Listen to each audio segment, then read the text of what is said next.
Welcome to the Deep Dive. We're here to cut through the noise and get straight to the insights you need. Today we're tackling something that, well, it comes up a lot for businesses, right? Especially if you're doing inbound marketing. It's not just about getting leads anymore. It's about figuring out who in that, growing list of contacts is actually interested. Who's ready to talk? It's really about efficiency, isn't it? Getting past just the numbers to find the real value. Okay, let's unpack this. Today, our mission is to really dig into how lead scoring helps solve this exact problem based on the material you've shared with us. We'll look at the mechanics, sure, but also the strategy behind it all, the power of giving that right number to your prospects. Yeah, and what's fascinating here is that lead scoring, it's really more than just slapping a number on someone. It's let's say, a strategic process. You're quantifying a lead's potential value, their intent. You base it on their professional background, okay, but also, and this is key, how they're actually interacting with your brand online, both explicitly and implicitly. But the real game changer, it's not just the numbers themselves, it's how lead scoring kind of forces sales and marketing to get on the same page. It creates the shared data-driven idea of what a good lead even looks like. And that, it often bridges those old gaps between departments. It unlocks efficiencies that go way beyond just, immediate conversions. That's a really interesting way to put it. So not just scoring, but alignment, a shared definition. But okay, if it's that impactful, where does a business even start? How do you build something like this? Does it mean tearing everything down and starting over, or is there a simpler way in? Well, connecting this to the bigger picture, the basic idea behind creating a lead scoring model is conceptually pretty straightforward. Now, making it work perfectly can get more complex as your business grows naturally, but you start by looking back. Analyze your past customers. What did they have in common? What made them actually buy? And then, this is important too, you look at the contacts who didn't become customers, what's different about them. This whole retrospective look back, it's really crucial for deciding which things, which attributes should carry more weight based on, who actually converts. It sounds simple, and the core is, but yeah, it can get sophisticated depending on your business model, your database. But there are clear steps to get started. That makes a lot of sense, learning from wins and losses. Okay, so when we talk about what actually, makes up these scores, what data are we talking about? Where does this info come from? Let's say we're Acme Solutions, a B2B SaaS company, maybe selling project management software. What data would they be looking at? Good question.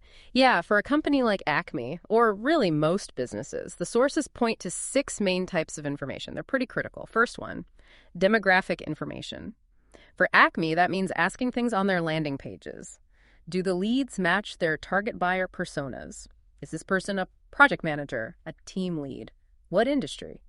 And the smart way to use this isn't just collecting data, it's using it for subtle filtering. Like Acme might give negative points to leads that just don't fit. Students may be looking for free stuff. That helps the sales team avoid chasing leads that aren't really a good fit, And on the other hand, if someone filled out an optional field, like a direct phone number, maybe that shows more intent. Give them a few extra points. Right. So it's not just adding points, but also subtracting them smartly. Kind of deprioritizing the bad fits early on. What about the company itself? Especially for B2B like Acme, that seems crucial. Exactly. That's pillar number 2, company information. For Acme, this means asking about the organization. How big is it? What type of company? What industry specifically? And you'd score points or deduct them based on how well they match Acme's ideal customer profile. So if Acme's software works best for, say, medium to large businesses, a lead from a tiny startup might get fewer points, or even negative points if the software genuinely isn't right for them. Okay, so we've got the who they are and where they work. That's kind of static info, though. What about the dynamic stuff, the signals that show they're interested right now? How do we measure that engagement? That brings us to the third pillar, and honestly, often the most powerful one, online behavior. How a lead interacts with your website. It tells you so much about their buying interest. A real treasure trove. For Acme Solutions, they look at their history. What offers did past customers actually download? How many? Which specific web pages did they visit? And how many before they converted?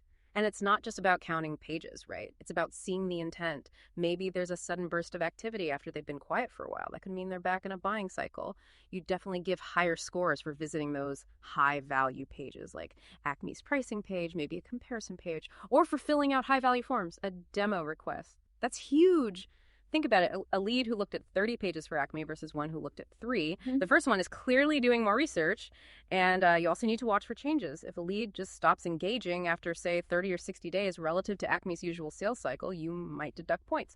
Their interest could be cooling off. Right, so it's the whole picture. Initial activity, sustained engagement, and even when they drop off. What about more direct communication, like email? Yep.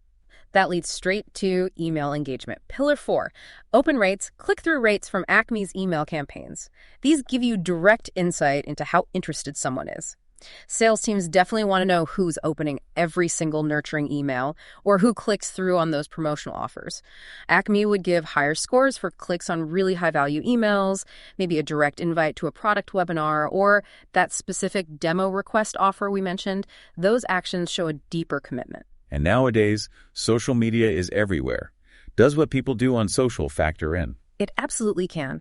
Pillar 5 is social engagement. How much a lead interacts with Acme's brand on social networks can definitely indicate interest. We're talking clicks on Acme's tweets, maybe their Facebook posts, retweets, shares of their content, that kind of thing.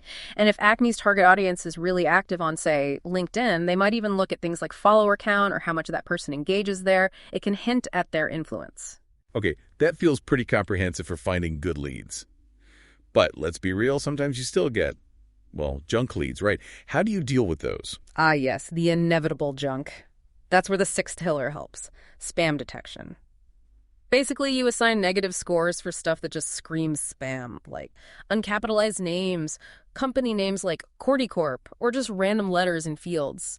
And for Acme, selling B2B, they'd probably also deduct points if someone uses a generic email like Gmail or Yahoo. Their ideal customers usually have professional company emails. It's really about filtering out that noise so the team can focus on the real opportunities. Okay, so we've got these 6 big buckets of data. Demographic, company, online behavior, email, social, and spam filtering. But with all that information floating around, how does a company like our example, Acme Solutions, really figure out which specific bits are the most important for their specific business, their software? What are the signals that are like pure gold? Yeah, this is a really important question, and the answer is you need a few different angles. It's not just one thing. You need a mix of, let's say, qualitative and quantitative insights. First, and this is critical, talk to your sales team. Seriously, they're the ones on the front lines, right? No. Talking to people who bought and people who didn't. They have insights you just can't get from data alone. Ask them, like, for Acme, which blog posts or offers do you send that seem to make closing the deal easier?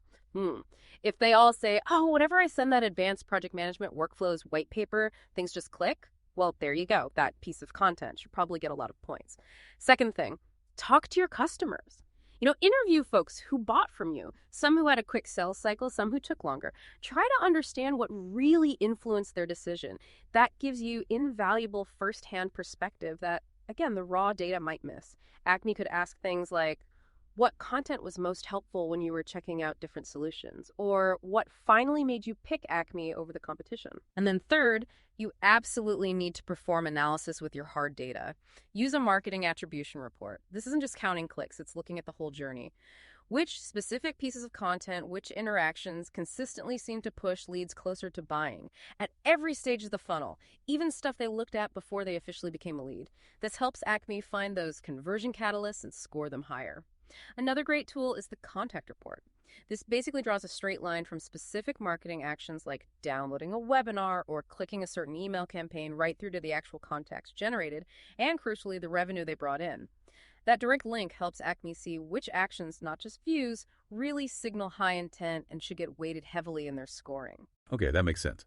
Combining what sales knows, what customers say, and what the deep data shows, it really helps pinpoint the truly impactful signals. But it does sound like quite a bit of work to set up even one score properly. What happens if a business like Acme grows, or adds new products, or starts targeting different kinds of customers? Is just one lead score model still enough then? That's a great point, and putting it in a broader context, the answer is often, well, no, probably not. If your contacts aren't all the same, one single group, then your scoring system probably shouldn't be one size fits all either. The source material actually highlights that some marketing platforms let you set up multiple scoring systems for different segments. That gives you a ton of flexibility. For example, Acme Solutions might need separate scores for fit versus interest. Maybe their sales team needs to weigh 2 things. Is this lead suitable? Like, are they in the right region, the right industry, have the right job title? That's the fit. And also, how much are they engaging online? That's the interest. Separate scores let them prioritize based on both things at the same time. Or another common scenario, especially for a company like Acme, is having diverse personas. Let's say Acme launches a second product, maybe a simpler task management tool. It's aimed at a totally different type of buyer, maybe handled by a different sales team. You just can't use the same scoring rules for both. It wouldn't make sense. So you'd create two different lead scores. One for the fit and interest for the main project management tool, and another set for the new task tool. This makes sure leads get sent to the right sales team automatically, streamlines the whole thing. And one more. Think about new business versus upsell, cross-sell. The signals you look for in a brand new prospect checking out Acme's main software. They're going to be totally different from the signals from an existing customer who might be a good candidate for that new task management tool. For new prospects, you're looking at demographics, website behavior, maybe. But for existing customers, you might look at how many support tickets they've logged or how engaged they are with their onboarding consultant or even their current product usage patterns. If those buying signals are different, you really need multiple scores to gauge potential accurately and get them to the right team. Okay, right. Multiple scores for multiple situations or products. That makes sense for growing businesses. So we've covered the what's data, the why it matters, and the when to use multiple scores. Now let's get down to the nuts and bolts. How do you actually calculate these scores? What's the basic math or logic behind giving out points, whether it's a simple system or something really advanced? Right, the calculation. Well, to really get why the advanced stuff is powerful, it helps to understand the basic logic first. And that usually starts with a manual lead scoring approach. It involves a few key steps. It's not as intimidating as it sounds. Step 1, calculate your overall lead to customer conversion rate. Okay, this is just how many new customers you got divided by the total leads you generated in a certain period. So for Acme, maybe 1 out of every 100 leads becomes a customer. Their overall rate is 1%. That's your baseline, your benchmark. Step 2, select high-quality lead attributes. Now, this is where that mix of art and science comes in, using the sales team insights and data analysis we talked about. For Acme, it might be things like visited the pricing page or downloaded the enterprise solutions white paper, or maybe their job title is head of engineering. There isn't one single right list as long as it's driven by data and what your sales team actually sees working. Step 3. Calculate the conversion rate for each specific action or attribute. This is super important because it tells you which actions are most likely to lead to a qualified lead or customer down the line. For instance, maybe 100 people download Acme's demo request offer, and out of those 120 end up becoming customers. Okay, so that's specific action. It has a 20% conversion rate. Step 4, compare those attribute conversion rates to your overall rate and assign points. This is where the scoring actually happens. You look for attributes where the conversion rate is way higher than your average. Then you assign points kind of proportionally. So if Acme's overall rate is 1%, but that demo request converts at 20%, well, that attribute is 20 times better than average, right? So you might give 20 points for that specific action. Makes sense. But maybe another attribute, like visited a blog post twice, only converts at 2%. That's just 2 times the average, so it only gets, say, 2 points. This simple math gives you a pretty solid starting framework. Got it. So the manual way is all about the relative impact compared to the average conversion rate. That makes the logic much clearer. Yeah. But are there more advanced ways, maybe automated ways, things that go beyond just that step-by-step proportional point system? Oh, absolutely. Once you understand that manual logic, that the goal is finding what really predicts conversion, then you see where the more advanced techniques come in.